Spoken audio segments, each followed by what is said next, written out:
Gentlemen, how are we doing? Very well, sir. Mustn't grumble. I was a little bit late, so I got told off, so I slapped my hand. You're here now, Daniel. Yeah. How are you doing 2 weeks out from the biggest fight of your career? I'm good. I'm worked hard. I'm feeling good. I'm feeling ready for this fight and looking forward to it. And Frank, you're looking in decent shape. You look like you could go 12 rounds yourself today. Yeah, 12 rounds of brown toast. I'm old enough to be his granddad. I'm an old man and just come here to try and give him a little tip here and there and help the Peacock boys out as well. But you're looking in good nick though. You still training in the gym every day? Yeah, I try and nick a little bit most days, you know what I mean? Just doing a little cardio, a little bit of weights, rowing and use the sauna, the steam up, get a massage. No extras, only toes been pulled, and just try and look after yourself is best to. Daniel, I know you watched a lot of DVDs of boxers growing up. Was Frank among them? Definitely. He was my dad's collected all these newspaper clippings and a really big fanatic fan.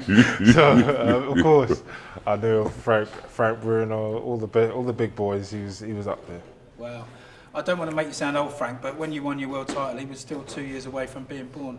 Wow. Yeah. No, that's what I said. I'm old enough to be his granddad. I've got kids older than him. You know what I mean? My daughter Nicola's older than him. Rachel's older than him. But he's the future, and he's a nice guy. And I just wish him all the best. He's a nice ambassador for British boxing, and he's the future of British boxing, to be quite honest. So do you think he can emulate what you did and become world champion? And more, and hold on to it for a long time. As long as he's young.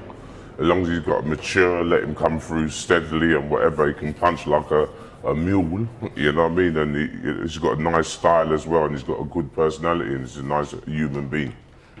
What do you like about him in terms of boxing? What's he got? What's his best attributes? He's got all the attributes. He can punch, he can box, he can fight. He's hungry, he's young, and he's willing. You know what I mean? And he's got the future ahead of him.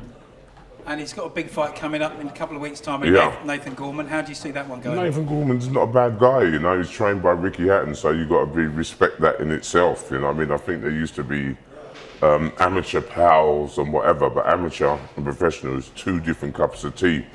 But I think, you know what I mean, he should shine through. But he knows that, you know, it's not an easy fight, but I think he's got his ticket. Frank says you two were pals. I'm not sure that's strictly true, is it? No, it is what it is. Frank, he said the professional and an amateur are two different sports, so we're all strictly business. But same question to you, what can we expect on July 13? How's it going to go, do you think? A definite win for me and a definite destructive performance, but I'm looking forward to it. I'm ready. So it's not going the distance, you don't think? No. Okay. So Frank, how do you see, when you talked a bit about the fight, ultimately, who do you think Daniel's going to come through this? I hope he comes through it, and I think he'll come through it. He's had a good number of fights, and he's been tested here and now, and he's doing good so far.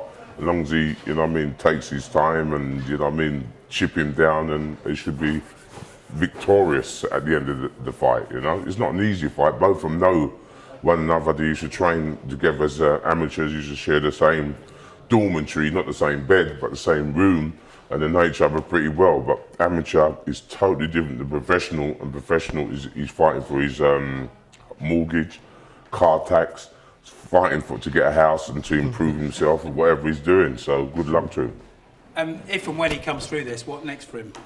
I'm not his manager, I'm not his promoter, so I think Frank Warren's supposed to be coming here. Martin Bowles is here, Tony Bowles is here, so they can answer that a little bit more better. But he's young, and he needs to mature. Heavyweights develop very, so he's got time on his side, you know?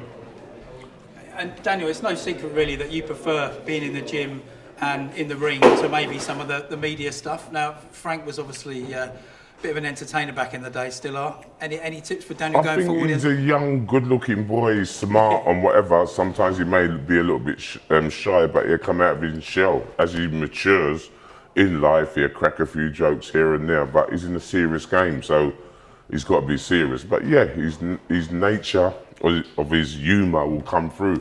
You know what I mean? A little bit shy at the moment, but you know, he'll relax and chill out and crack a few jokes, and he's got a good sense of humour. No, he has got. I mean, last time we met, he had me in stitches. Yeah. I think you know, the more of this stuff he does, the more fun he's becoming. Is that fair, Daniel? Isn't it? Yeah, strictly business though. While I'm in training camp, it's full steam ahead, and so there's not a lot of time to laugh about. But after, we can celebrate. And he must have seen, some of Frank's stuff outside of the ring. He had a certain rapport with a BBC commentator back in the day, didn't he? Yeah, sometimes your humour will come out. Yeah. Sometimes he's new to the game. He's, He may be a little bit shy here and there. But as you said, he made you crack up last time he was there, and I'm sure it will come out in the future. But at the moment, he's probably a little bit shy, and you can't really blame him. It's not easy talking in front of all these cameras and people. With things flashing in his face and whatever, but his humour will come out. And Daniel, one of the few fighters who could be the next big thing, but of the current crop of heavyweights, Anthony Joshua, Tyson Fury, Deontay Wilder, and Ruiz, you've got to throw in the mix there. Who's your favourite out of those? I like all of them. It's wrong for me to sit here and mug off anybody. There's a very, very good boxing at the moment, especially in Britain.